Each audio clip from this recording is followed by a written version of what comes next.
Ceci est un livre audio autogénéré par Google. 1. Introduction. L'éventualité d'une relation triangulaire entre la France, l'Afrique et la Chine serait-elle sérieusement à considérer? Cette question crée une certaine effervescence dans le milieu des sciences politiques en Europe, en Afrique et en Asie. En effet, au XXIe siècle, il est aisé de constater à quel point le monde est engagé dans un processus de globalisation de plus en plus important qui est à l'origine du concept de coopération tripartite. Dans le cas évoqué ci-dessus, la volonté des deux acteurs principaux à coopérer a été officialisée. En juin 2015, lors d'une visite d'État en France, le Premier ministre chinois, Li Keqiang, et son homologue français, Manuel Valls, ont signé une déclaration conjointe sur les partenariats franco-chinois en marché tiers. Cette association entre les deux gouvernements est une première dans l'histoire de leurs liens diplomatiques déjà émaillés de concurrence depuis la décolonisation, 1847 à 1976, et la conférence de Bandung, 1955. Le 15 novembre 2016, un fonds de 300 millions d'euros a été levé par la CDC International Capital et la CIC pour tous les investissements concernant l'Afrique, mais aussi l'Asie. Signé en présence du ministre français de l'économie et des finances, Michel Sapin, et du vice-premier ministre chinois, Ma Kai, lors d'une visite de travail à Bercy, ce fonds devrait atteindre 2 milliards d'euros d'ici 2020. C'est le deuxième élément marquant qui a déclenché une série de séminaires, d'articles et de livres autour de cette relation tripartite particulière. Pourtant, comme nous l'avons précédemment souligné, cela n'a pas toujours été l'idylle entre la France et la Chine sur le continent africain. Avant d'effectuer ce rapprochement, les deux pays entretenaient plutôt des rapports concurrentiels. De nombreux chercheurs restent divisés en ce qui concerne les coopérations tripartites, et encore plus à propos de la combinaison entre la France, l'Afrique et la Chine. Premièrement, certains pensent que la France et la Chine ne seront jamais de véritables alliés en Afrique. Les chances d'assister à un passage effectif de la concurrence à une coopération dynamique sont minces, car chaque État pourrait privilégier son intérêt personnel avant celui de l'autre. Comme le souligne Thierry Perrault, directeur de recherche au CNRS et spécialiste de la Chine-Afrique, on assiste ainsi à l'assemblage de trois parties présentant plusieurs différences. Deuxièmement, d'autres pensent que la France et la Chine devraient coopérer pour le bien de l'Afrique. Dans un futur proche, ce continent est celui qui devrait continuer à recevoir le plus grand nombre des investissements directs dans le monde. Les trois partenaires pourraient donc mutuellement bénéficier de ce nouvel élan diplomatique. Laurent Vigier, président-directeur général de CDC International Capital, est du même avis. Cette alliance d'un nouveau type, scellée à travers ce fonds, 300 millions d'euros, vise à promouvoir la coopération économique entre nos deux pays. Plutôt que d'être en concurrence frontale en Afrique, nous investirons en partenariat. Avant d'être tripartites, les coopérations sont avant tout bipartites. Une logique ostensible qui doit être mise en lumière afin de traiter la problématique de notre étude. Même si la relation France-Afrique-Chine est récente et ne dispose pas encore d'une littérature significative, il faut retenir qu'une pléthore de chercheurs a déjà écrit sur les rapports France-Afrique ou Chine-Afrique. Les travaux ont été menés en suivant deux directions opposées. La première approche se résume sur le plan de la compétition. L'idée générale confronte la France et la Chine en Afrique. Elle représente les deux pays dans le besoin d'étendre leur hégémonie ou de la conserver. René Lemarchand, 1986, Philippe Hugon, 2008, Tanguy Struy de Swiland, 2010, Julien Bokilo-Lossailly, 2011, Jean-Jacques Gabas et Jean-Raphaël, 2012. La deuxième approche réunit des études traitant séparément des coopérations entre l'Afrique et les deux pays. Il faut aussi souligner que l'arrivée de la Chine sur le continent a provoqué un regain d'intérêt qui a conduit à la naissance de plusieurs travaux de recherche basés sur l'avenir de la France en Afrique. Yves Goumin, 2009, François Gomis, 2014, Roland Louvel, 1994, Stéphanie Hessel, 1970, Jean-Emmanuel Pondy, 2002, Déborah Brautigam, 2009, Jean-Pierre Cabestan, 2013, Yoon Sun, 2014, Evan Ping, 2014. De 1970 à 2014, plusieurs études ont vu le jour, mais nous pouvons affirmer que l'accent mis sur la coopération tripartite France-Afrique-Chine est assez nouveau. En d'autres termes, Tous les précédents ouvrages publiés se sont concentrés uniquement sur des relations bipartites en explorant distinctement compétition et coopération. Aucun livre ne s'est sérieusement penché sur les deux concepts pour déterminer lequel s'applique véritablement aux trois acteurs. Le nombre incessant des interactions entre ces trois continents dans le cadre de la coopération tripartite est à présent la source de plusieurs questions ouvertes. C'est ainsi que nous avons décidé de travailler sur cette coopération particulière qui s'enrichit d'année en année. La récente visite du président français, Emmanuel Macron en Chine peut servir d'exemple. Nous étudierons la compétition et la coopération pour comprendre comment s'est opéré ce passage d'un concept à l'autre. Nous espérons ainsi apporter notre humble contribution à ce domaine des relations trilatérales, qui est souvent négligé au profit des relations bilatérales. À l'heure de la mondialisation où les nations se rapprochent plus que jamais, il est important d'enquêter sur cet aspect des relations entretenues par les pays du Nord avec ceux du Sud. Une recherche essentielle aussi bien pour le milieu universitaire que politique. Notre étude essayera de contribuer à la base de données déjà disponible, mais complétera aussi celle-ci qui ne cesse de se développer. Chris Alden 2017, Stalana Katarina 2017. Notre objectif principal sera donc d'explorer la compétition et la coopération qui caractérisent aujourd'hui les relations France-Afrique-Chine, en employant une nouvelle démarche. Un partenariat soumis aux lois de la compétition et de la coopération. Plusieurs études s'accordent à dire que l'Afrique subira de profondes mutations au XXIe siècle. Cette période de changement affecte déjà les collaborateurs politiques et économiques du continent. Parmi ceux-ci, nous avons la France qui est considérée comme le partenaire traditionnel et la Chine qui est souvent décrite comme le nouveau joueur. La présence croissante de l'un de ces deux acteurs internationaux modifie l'équilibre des pouvoirs dans la région. En conséquence, notre étude s'appuiera sur la plus grande zone d'influence française, c'est-à-dire l'Afrique centrale. Le croisement fréquent des intérêts français et chinois entre 2013 et 2015 a entraîné une transition progressive entre deux variables, la compétition et la coopération. C'est précisément ce phénomène que nous avons choisi de clarifier, comme quelques-uns l'ont fait avant nous. Dans un premier temps, nous déterminerons l'impact de ces deux tendances sur les domaines économiques, politiques, militaires, culturels et sanitaires sur le territoire visé. Deuxièmement, nous tenterons de définir nommément les rôles joués par les gouvernements et les autres protagonistes en fournissant plus de détails sur la nature des relations, bilatérales ou trilatérales, qu'ils envisagent de développer. Finalement, cette analyse est très importante pour améliorer le cadre de coopération entre l'Afrique centrale et ces deux pays, car il existe encore de nombreuses limites économiques, politiques et géostratégiques. En fin de compte, les questions les plus ambiguës et les plus cruciales sont africaines parce que les pays choisis font face à d'énormes défis pour profiter pleinement de cette présence étrangère. L'importance de ce livre repose sur trois principales raisons. Premièrement, ce travail nous permettra d'apporter plus de lumière sur les relations nord et sud-sud et sud. Le monde se transforme progressivement en un espace où le phénomène de perméabilité des frontières prend une place importante dans les débats actuels.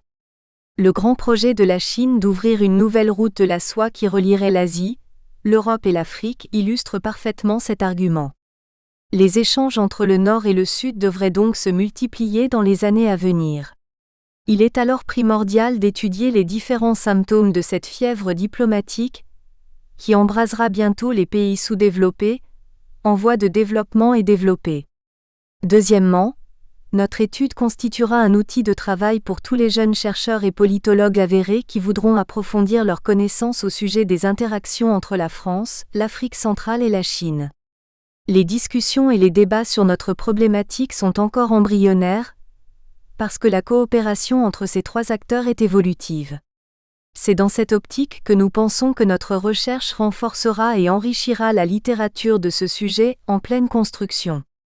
Finalement, au-delà du domaine scientifique, notre travail pourrait également apporter des idées nouvelles aux diplomates et aux gouvernements africains en ce qui concerne les relations trilatérales, car force est de constater leur manque d'expérience dans ce genre de coopération. C'est pourquoi leur politique étrangère africaine au XXIe siècle se révèle souvent inadaptée. Nous espérons que cette recherche sera en mesure d'apporter des solutions qui s'inscrivent dans le développement du continent, qui a tellement de choses à accomplir. Une littérature dynamique. La Chine a souvent été peinte comme une contrée lointaine, mystérieuse et parfois un peu effrayante dans les esprits d'une population africaine très croyante. En effet, force est de constater que certains préjugés ont la vie dure, peu importe la période de l'histoire ou le lieu où ils prennent racine. Le moi s'attache ainsi généralement aux premières impressions qu'il se fait de l'autre. Si le dragon, créature légendaire, représente la bête de l'Apocalypse, l'incarnation de Satan dans le christianisme importé d'Occident, il n'en est rien pour l'Asie.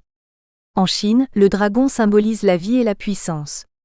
Ces allusions bibliques semblent être détachées du sujet traité, mais c'est pourtant plus ou moins de cette façon qu'on peut introduire les travaux de recherche sur la Chine en Afrique qui ont été réalisés au cours des 2 dernières décennies. Beaucoup de ceux-ci sont moins objectifs qu'on ne le pense dans la mesure où les chercheurs ont abondé dans des directions opposées, en mettant en exergue leurs sentiments personnels. Nous avons donc vu paraître des publications anti-chinoises et pro-chinoises selon le degré d'amour des auteurs pour le drapeau rouge. Sans conteste, écrivains, philosophes, scientifiques et même empereurs ont tous eu à parler au moins une fois publiquement de l'importance grandissante de Pékin. On se souviendra alors de la fameuse phrase de Napoléon Bonaparte qui fut reprise en 1973 par Alain Perfit comme titre de livre « Quand la Chine se réveillera, le monde tremblera ». La fascination chinoise n'a cessé de croître au fur et à mesure que la globalisation n'a cessé de défigurer la géopolitique internationale. Ainsi, nous comptons de nombreuses sources de données associées à notre objectif. Les livres, les revues, les journaux, les séminaires et autres documents en version papier ou électronique qui seront utilisés dans le cadre de nos recherches sont transnationaux. En fait, de nombreux chercheurs observent, explorent et décrivent les relations entre l'Asie, l'Afrique et l'Europe. De plus, depuis 2009, l'implication de la Chine en Afrique est devenue un domaine important dans les relations internationales. À ce propos, nous avons ainsi distingué 3 grands groupes de chercheurs issus de la Chine, d'Afrique, de la France et du reste du monde.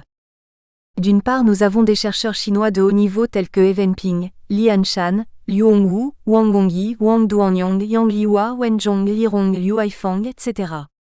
D'autre part, nous comptons des auteurs africains comme Julien Bokilo, Etanislas Ngodi, Ali Abdullah Ali, Waris Oyesina Ali, Sanusha Naidoo, Elisabeth Sidiropoulos, Adama Gaye, Yann Taylor, etc.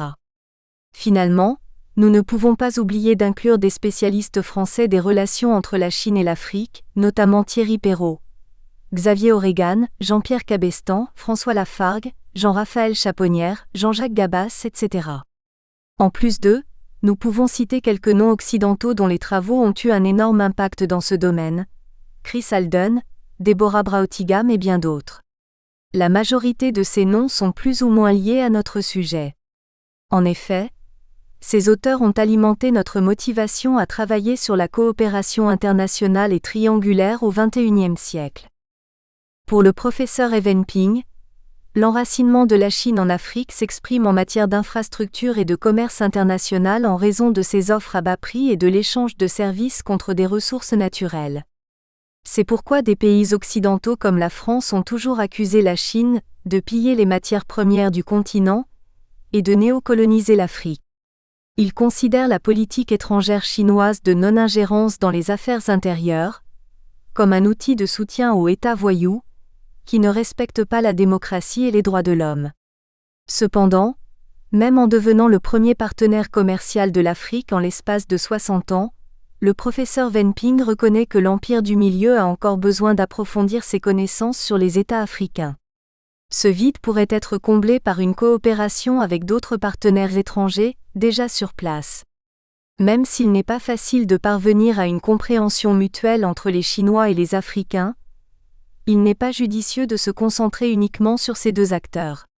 La compétition injustifiée entre la Chine et l'Europe doit être remplacée par la collaboration pour faire face aux défis à venir. Lors du séminaire « Présence chinoise en Afrique » en 2016, elle a déclaré que la coopération tripartite incluant la Chine, la France et l'Afrique n'était pas une priorité dans l'agenda de Beijing. Néanmoins, le gouvernement chinois agit peut-être lentement, Mais il n'ignore pas cette occasion d'apprendre de l'ancien colonisateur de nombreux pays africains. La vague actuelle des visites diplomatiques entre la France et la Chine le prouve depuis 10 ans. Dans l'ensemble, le professeur Wenping estime que la sécurité économique et politique de l'Afrique doit être considérée comme une unité indissociable. Cela explique pourquoi les deux grandes puissances se rapprochent. Dans un avenir proche, la France pourrait occuper une position clé dans les plans de la Chine pour l'Afrique en raison de son expérience militaire et de son influence économique dans cette zone. Suivant la même idée, Li Hanshan, Liu Haifang, Pan Huaqiong, Zheng Haiping et même Wenping ont fait un rapport évaluant le succès de la première décennie du FCSA avant la 5e conférence ministérielle. Le but de leur étude était d'éclaircir des questions sur l'origine du FCSA, les procédures des institutions participantes, les mécanismes, les réalisations, les lacunes et la durabilité. Les chercheurs se sont mis d'accord sur un point. Il est important de renforcer la coopération multilatérale entre la Chine, l'Europe et d'autres pays concernant l'Afrique. Les Chinois peuvent développer leurs compétences en travaillant avec l'OCDE. La Chine en est devenue membre aujourd'hui. Les ministères des Affaires étrangères et du Commerce, les organismes professionnels de différents pays, les organisations civiles et les think tanks étrangers pour accéder à l'information. Enfin, les partenaires chinois et africains pourraient améliorer le cadre institutionnel du FCSA en laissant plus de place à la participation du secteur privé et de la société civile dans la prise de décision. Du côté africain, Adama Gaye a très tôt exploré les relations entre la Chine et l'Afrique. Il a discerné des similitudes et des divergences entre les deux régions en développement du Sud. Il a soulevé des questions intéressantes sur le sort de la Chine continentale et ses ambitions sur le continent africain. Et parce qu'il refuse de jouer un plus grand rôle dans la politique africaine, ce célèbre journaliste sénégalais a conclu que la Chine était une autre puissance impériale qui poursuivait ses intérêts nationaux. Le géant asiatique ne peut pas être un partenaire fiable malgré sa prétention de construire un véritable partenariat égal avec l'Afrique. Il y a certainement des possibilités à envisager, mais elles ne servent pas à des fins philanthropiques. Et dans tout cela, l'Afrique ressemblerait plus à une autruche qui se cache la tête dans le sol en oubliant que le reste de son corps se retrouve à la merci de tous les prédateurs. Du côté occidental, Deborah Brautigam s'est confrontée à lui lors d'un débat. Elle était plus favorable à l'idée d'avoir la Chine en Afrique. Elle a totalement dissipé les déclarations d'Adama sur la fiabilité chinoise. Depuis 1978, les plus hauts dirigeants chinois se sont rendus sur le continent africain à maintes reprises. Li Qianyan 1979, Zhao Ziyang 1982 à 1983, Li Peng 1984, 1997, 1999, 2001, Yang Shangkun 1992, Jiang Zemin 1996, 2000, 2002, Zhu Rongji 2002, etc. Comme vous pouvez le constater, même après avoir commencé son ouverture économique sur le monde, la Chine n'a jamais vraiment quitté l'Afrique. Les pays occidentaux ont abandonné le domaine des infrastructures alors que les Chinois ont construit des ponts, des centrales hydroélectriques, des ports, des autoroutes et des voies ferrées. En effet, toutes ces activités ne se sont pas déroulées instantanément. Cependant, le professeur Brautigam admettra que les Chinois ne sont pas des philanthropes, mais depuis l'époque de Zhou Enlai, les responsables chinois ont toujours fondé leur programme d'aide sur le bénéfice mutuel. À partir de là, il est intéressant de voir comment les opinions sur la Chine et l'Afrique diffèrent l'une de l'autre selon un schéma incorporant à la fois compétition et coopération dans une certaine mesure. De plus, le professeur Brautigam pense que les Chinois ne sont pas aveugles. Ils connaissent les risques liés à l'extraction du pétrole dans des zones potentiellement 8-9 conflictuelles. Ils doivent donc assurer la sécurité de leurs citoyens dans les régions où leurs investissements sont importants. Cependant, l'empire du milieu ne favorisera peut-être pas la démocratie, mais la stabilité politique et une Afrique prospère rendent ses intérêts sains et saufs. En résumé, la Chine n'est pas un donateur voyou. La plupart des craintes concernant sa volonté en Afrique sont simplement mal informées. L'aide et l'engagement des donateurs traditionnels sont plus importants que les investissements chinois sur le sol africain. Néanmoins, La peur que les exportations chinoises détruisent les industries manufacturières africaines est réelle, mais là encore, l'Afrique ne représente que 4% de l'ensemble des échanges commerciaux de la Chine à l'heure actuelle. Soyons réalistes, la Chine ne sait pas comment les Africains doivent développer leurs terres. Les pays africains devraient être libres de trouver leur propre voie pour sortir de la pauvreté. Le professeur Braotigam a conclu sa recherche en déclarant que les expérimentations chinoises de réduction de la pauvreté mettent l'accent non pas sur l'aide, mais sur les expériences, non pas sur le paternalisme, mais sur la destruction créative de la compétition et les timides signes de la relance de nouvelles opportunités. Se dessine alors un sentier menant plus vers la coopération. En parlant de cela, il est crucial d'examiner cette mutation en prenant en compte passé et contexte actuel. À cet égard, Julien Bocquillot a concentré ses recherches sur les relations de la Chine avec l'Afrique et ses partenaires traditionnels, dont la France, à travers une dimension historique. Il a ainsi exprimé des aspects inhérents à la question suivante. La France, ancien partenaire et ancienne puissance coloniale, pourrait-elle coopérer avec la Chine en Afrique ? Récemment, il a également analysé et souligné les mécanismes de la dépendance des pays du tiers-monde vis-à-vis des grandes puissances comme la Chine et la France. Nous espérons que vous avez apprécié cet aperçu. Pour continuer à écouter ce livre audio sur Google Play Livres, utilisez le lien dans la description de la vidéo.